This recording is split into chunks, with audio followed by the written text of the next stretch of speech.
Welcome to the Point. Many of you have already voted with no reason absentee ballots, but others will head to the polls on Tuesday to select from a number of candidates and decide different issues depending on where you live. This morning, one last look at a couple of the open state house seats that will have new members next January. In the city of Holland, the 86th district will get a new representative. Two Republicans will meet in the primary for the right to face Democrat Larry Jackson in the fall. Nancy DeBoer is a former member of the city council and former mayor of Holland, running in the 86th. The level at which you're seeking to be involved now is, I don't suggest it's more important, but it certainly is more intensive. It's a full-time job, essentially, and it requires a lot of work across the aisle if you're going to be successful. How did you come to the decision to run for the state house, and what is the issue that drives you to run for state office? I wasn't considering running. I thought, well, you made your peace with losing an election and now it's different, and it's good. But underneath it, I didn't have a sense of purpose. And I thought, well, maybe that's just this season of life. Then people started calling me about this position and that I would be a good fit. And the more I thought about it and prayed about it, the more I felt like, yeah, I can't just watch things fall apart. I need to be a part of trying to make things better. And that's what I've always wanted to do, is to help people and make them more successful, find a better track. I went into education because I love to build into kids' lives. I love high school students. I was the liaison for Holland Youth Advisory Council at the city. I love to bring adults together around a common vision.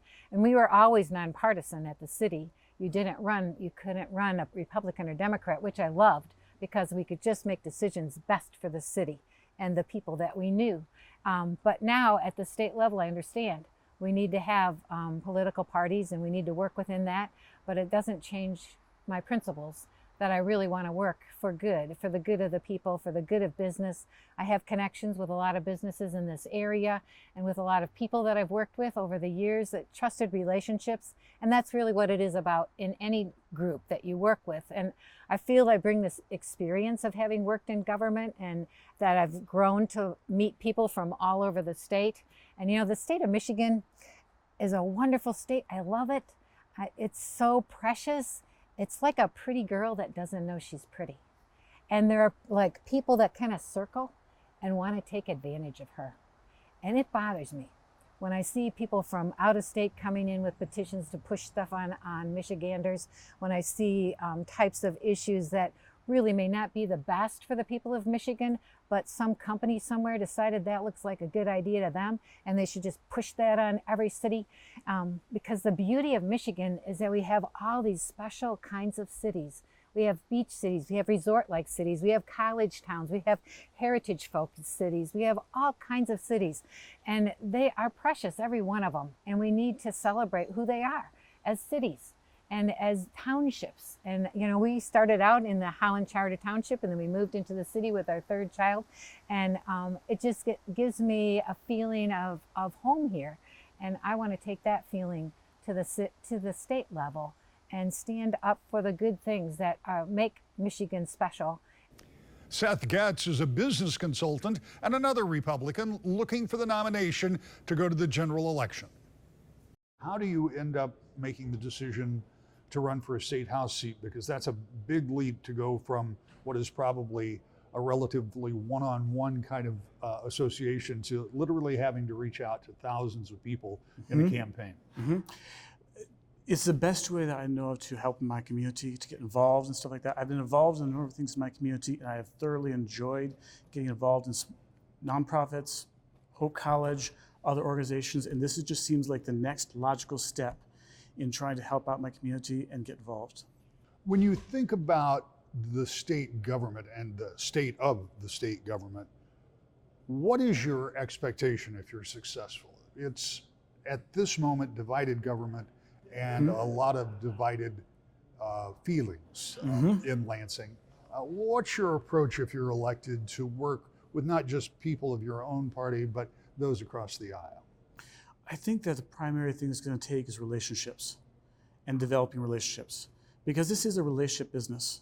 It is relationships with myself and the voters, myself and the community, but also with people that I'm working with, because we're all trying to serve the same ends. We're all trying to serve and make Michigan and make our area a better place for people to be, for families to raise, for education to happen. We're all trying to do the same thing.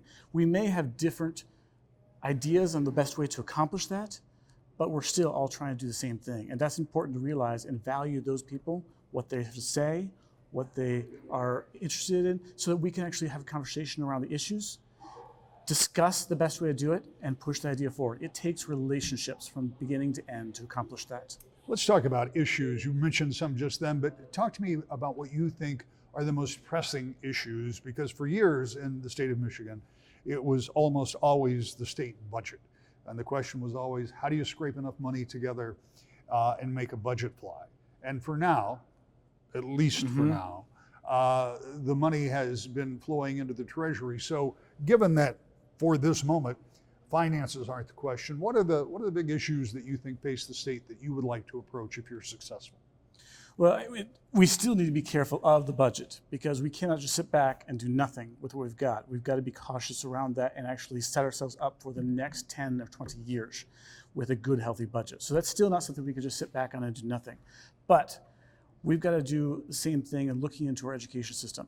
Michigan used to be a top 10 education among the states. We are now approaching the bottom 10. We need to invest and get involved in our community. We need to get parents involved in our education process, and we need to support the teachers who are trying to do the superhuman effort of developing and teaching our kids for us. So I believe that's something we need to do. Another area is high-speed internet access. This is a huge economic and educational development issue, and yet Michigan ranks 30th out of 50 states for access to high-speed internet. 30% of our townships have less than half the people in those townships have access to any high-speed internet. We need to fix some of those areas and make sure that there is an opportunity for high-speed internet throughout the state. When we come back, we'll take a look at a crowded primary field in another open district, this time in Muskegon County. That's next. To the Point. Welcome back to the Point. In the course of elections every 10 years, the congressional, state senate, and House districts are redrawn. That generally means relatively minor adjustments to boundaries to account for population fluctuation. This redistricting made broad, wholesale changes in both the lines and numbering for districts around the state. It's something you'll want to check before you go vote. You can go to the Elections tab at Wood TV and find your new district and see who the candidates are. In Muskegon County, a new district will get a new representative. The 87th House District is made up of the city of Muskegon and Muskegon Heights and was formerly part of the 92nd District. 4 Democrats are running for their party's nomination, including former Muskegon City Commissioner Deborah Warren. Tell me about your background. What have you done? What's your professional life look like getting to this point? Yeah, so I am a former elected official. I was a City of Muskegon City Commissioner for Ward 3. So I did that for 4 years. I'm also a registered dietitian, and I've done that in our district for the last decade in a variety of settings. I've worked in schools, I've worked for nonprofits, out in the neighborhoods and the community, as well as in healthcare institutions. And I'm also a mom. I always like to bring that up because I have a 5-year-old and a 2-year-old. And so I have noticed since being involved in politics before motherhood and after motherhood, while I've always shown up, I know that I show up differently, and I'm a fiercer advocate now that I have 2 children that I'm fighting for as well. Running for office is always a challenge. Running for a state house seat in divided government, where the environment in Lansing is not always the most inviting, Sure. Takes a big leap to get there. Why did you decide to run, and how did you decide to run? Yeah, so it was a hard decision, of course. I loved my job as a city commissioner. I really feel passionate about people and about working together for improved policy to better serve all of us. And so I'm very passionate about that work. And so it was always on my mind to consider running for another position. And quite honestly, with the current state of where we are at as a state, specifically with things like reproductive freedom, I knew that was coming, specifically with issues like gun control, I just felt like we needed somebody more than ever that was going to advocate for these issues and had a lot at stake, and was ready to work with other people. My background is in nonpartisan politics.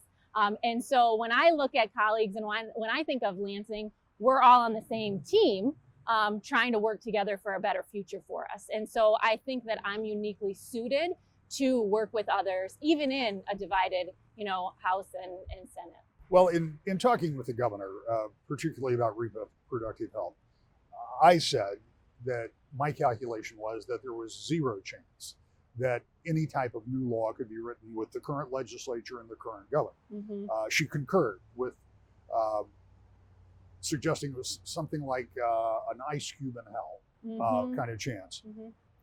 When you talk about those kind of things, the problem still exists that Mm-hmm. building a majority consensus on gun control, reproductive health is very difficult. Mm-hmm. And I guess I wonder what your view is on how you take that on, because it's certainly not nonpartisan in Lansing. Right. Well, and I think one of the things that I've experienced both in working in politics and just connecting with neighbors is there is a lot of common ground. There really is. And so I think that there's room to make progress. And I don't think either side is going to be exactly happy, but I think the residents of Michigan will benefit from being willing to collaborate and work together towards that progress, to ensure better safety, privacy, choice. I mean, all those things that come in. Everybody's concerned about their kids. And when I think of gun control, that issue comes up at doors when I'm door knocking every single time. And so even though how we get there is bipartisan, I think we can do it because we all care so much about the effects of what happens if we don't. And so I'm very driven and have experience working with other legislators, even if we come from different parties. Eddie Jenkins III also has served in city government as a commissioner in Muskegon Heights. Now wants to go to Lansing. Tell me about your background, what you've done, what your professional life has looked like, how we got to this point. We'll talk about why you're running in a minute. Well, I've been into politics for a while. My mother ran for city council a long time ago, and I remember helping her do churches, flyering cars, and things of that nature. So that kind of fueled it inside of me. And then I went ahead and I went to the Army after college, which I didn't graduate college, but I went to the Army. I wanted something a little bit more. So I went to college and was in artillery. After that, I went and got my barber's license and became a licensed barber. I like dealing with people, so it was a lot more fun actually being in an environment where I could deal with somebody every day, their ups and downs, hear their stories and things. And then I ended up running for mayor of the city of Muskegon Heights. I lost, but I turned around and ran for city council in 2013 and I won. And from there, that kind of fueled me. When I ended up leaving in 2017, it didn't make me want to leave politics. I wanted to do something more than our local politics, to bring more back to our community. And I knew that being at the state capitol was the way to actually make that happen. So you decided to run. What are some of the reasons that you want to run? Obviously, you like working with people, but there have to be issues that Well, have I mean, involved. there's a few issues. Let's just say, for instance, a lot of the resources and monies coming back to the Heights and in other communities like City of Muskegon, which is similar to the Heights. You know, these monies and resources come in, but we're not really seeing them. And I want to break the misconception of what's actually going on in the city of the Heights. A lot of people think that the local leaders aren't doing things right. They may think that there's some other stuff going on up the sleeve. And I just want to break that misconception of that and be able to help the Heights out more by showing them that we can make this work together. We can actually bring these resources and see our roads get fixed, see a lot more of the blight getting done, and see more businesses start to come in once we get that initial part taken care of. What do you think when you look at your neighborhoods and your communities? What is it the state can be most helpful with? I know you talked about resources, but how do you get those resources where you need them? Well, the thing is, I think that even if, let's say you're on the appropriations committee and stuff, you know, I know federal monies are a one-time thing, but if you get them, they can actually work out real good. And I think as being a state representative, it gives you a lot more leeway to track those funds and to be able to come back to the Heights as you should, or even down in Muskegon City, Muskegon, to be able to tell exactly what funds are there, what resources are coming, and be able to track them and make sure that they are being utilized the way they should. When you think about accountability. Yeah, when you think about education, it's one of the issues that we talk about in every community because that's the future. Uh, the state has allocated some big dollars to education in this last budget and the past several budgets. What's your take on the state's role in education? Obviously, they have a big role in funding it. Yes, I believe education has to be one of our number one factors. You know, like I say, I've already done high school and I've done my little stint in college. But for the younger generation, they need to understand that there's college and there's trade school. I think we need to start funding a lot more trade school specialties and things for community people. Everybody's not built for college. Lawyer Brennan Gorman wants to take his experience to the State House to impact change, including in criminal justice reform. Tell me about your background, your professional experience, what you've been doing up to now. Well, I'm a practicing attorney in the state of Michigan, primarily a small business and attorney with a focus on liquor licensing. So if you buy, sell, or manufacture alcohol in the state of Michigan, chances are you're somebody I'm working with. I'm also an adjunct faculty member at Muskegon Community College, where I work in the business department, teaching entrepreneurship capstone, as well as how to write a business plan. So given that, you already are familiar with the state of Michigan and some of their rules and regulations. So what is your motivation to run for this office? Now, we were just talking, obviously it's an open seat and that always attracts folks, but it's got to be beyond that too. Yeah, and for me, honestly, it's that I routinely feel overwhelmed by the amount of societal issues facing our neighbors, our state, even in our country. And for me, the one place where all of this comes together is government. There's some problems that only the government can solve. There's some problems the government's the cause of and need to be fixed within. And honestly, there's some problems that the government can lay lasting generational change for. And for me, with my education, my experience, my vision for what I'd like to see in the greater Muskegon area and for the state of Michigan, I want to use everything I've been blessed to have to be able to make those improvements. What are some of those areas, if you have some off the top of your head, where government maybe is too interested or too involved, where they create, as you said, sometimes some of the problems? Absolutely, and one of my top two priorities is the implementation of non-monetary bail. Right now in the state of Michigan, 60% of all individuals awaiting trial in the city or county jail are there simply because they cannot afford bail. Now, the original purpose of why we had bail is to make sure that an alleged offender comes forward and comes back to court. But the reality is, in practice, that we're waging this war on people who are in poverty. And ultimately that if a lack of funds is the only reason why somebody is sitting into jail, risking their jobs, risking their families, risking their housing, this needs to be corrected. And so I'm advocating for low risk offenders, a non-monetary bail. So for low risk, if they qualify, it would be non-monetary. If it's medium risk, there would still be a monetary bail. And if they're high risk, bail could still not be given. But ultimately, the way that 13 other states plus Oakland County utilize this system is that they put together an inventory. Does this individual have a job? Does this individual have family? How long have they lived at their current residence? What type of offenses have they committed in the past? What are they particularly charged with right now? And if they're ultimately deemed to be low risk, that they can be let out on their own recognizance. How do you approach that, understanding, as I assume you do, that the last 2 years in Lansing have been anything but cooperative, and there are still hard feelings over there that are very much down party lines? I think it's about finding areas of opportunity. Within many issues, there are going to be hardline stances that neither side will compromise on. And it's about finding that middle ground, because I think that the middle is where all of the work gets done. And so while sides may never agree on an issue like abortion, I think they can come together on something like pharmacist prescribed birth control. Because when you look at states that have implemented similar programming, they have seen drops in abortion. And so while the main benefit is making sure that women have access to birth control, one of the very tangible and demonstrable results is a drop in abortion rates because women are better protected because they have access. And I think when you approach an issue like that, when you find that middle ground, that you're able to find success and be able to make meaningful impact for our residents. And Will Snyder is the former legislative director for current Representative Terry Sabo and is concerned about working people. Tell me about your professional experience and how we got to this point. Well, Rick, thanks for having me, and it's been a true honor and a privilege to work for Representative Terry Sabo for the last 6 years on behalf of my hometown. And I think that experience has positioned me well for this race with knowing the stakeholders, local elected officials back here at home, and the relationships that I have built in Lansing. But I've been in politics long before I met Terry Sabo.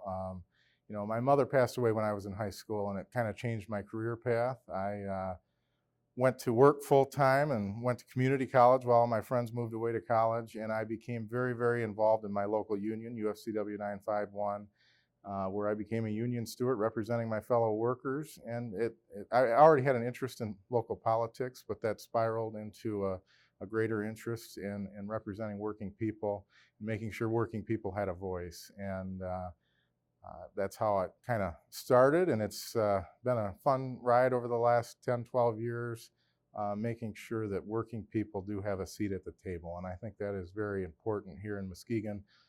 As we're doing this interview in Muskegon's House of Labor, the CIO Hall today, I'm the only candidate that's endorsed by organized labor in a Democratic primary, and that is my background, and I think it's very, very important.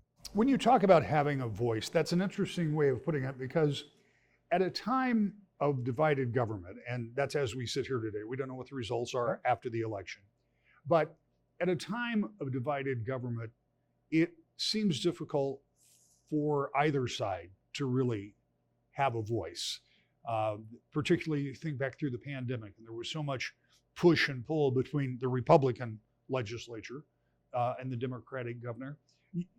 You know the workings, you know how it works. How do you develop a voice and be able to work with, no matter what the makeup is, you're going to have to work with Republicans and Democrats. Right. How do you do that? Well, in an era of term limits, it's a really, really interesting question, and because you only have a set amount of time to do the job and do the work. And, you know, Muskegon, you talk about the voice, you know, we've typically had a Democratic state rep from this area. This is a pretty safe Democratic seat, and we've been in the minority now since 2010. But over the last 6 years especially, our office has excelled, or Terry Sabo's office has excelled in not only the appropriations process of bringing money home to Muskegon, making sure Muskegon was represented by having that seat at the table, working with both sides of the aisle, but also knowing when you can't maybe pass some of your legislation because of the position you're in the minority, putting constituent service first, making sure that people are able to navigate state government and the red tape sometimes that comes along with that. And during the COVID-19 pandemic, you know, I was the face of the unemployment fiasco for our office. As of April 1st of this year, which was my last day working for Terry, our office had taken in over 2,000 unemployment claims for people in the Muskegon area, helping them get benefits that that were owed and were having trouble getting because of the way of the system. There are many other open seats with primaries as well as incumbents being challenged. When we come back, a note about what you may want to do to prepare for the election on Tuesday. When Tuesday rolls around, you could be in for some surprises if you haven't looked up your congressional, state house, and Senate districts. The numbers and the geography will be new. The candidates may not be ones you're familiar with, and you may not be voting for an incumbent you voted for 2 or 4 years ago. Even though they may be running, you may no longer live in that district. Check before you go by going to woodtv.com. Join us Tuesday night for complete election coverage. I'll see you next week. To the point.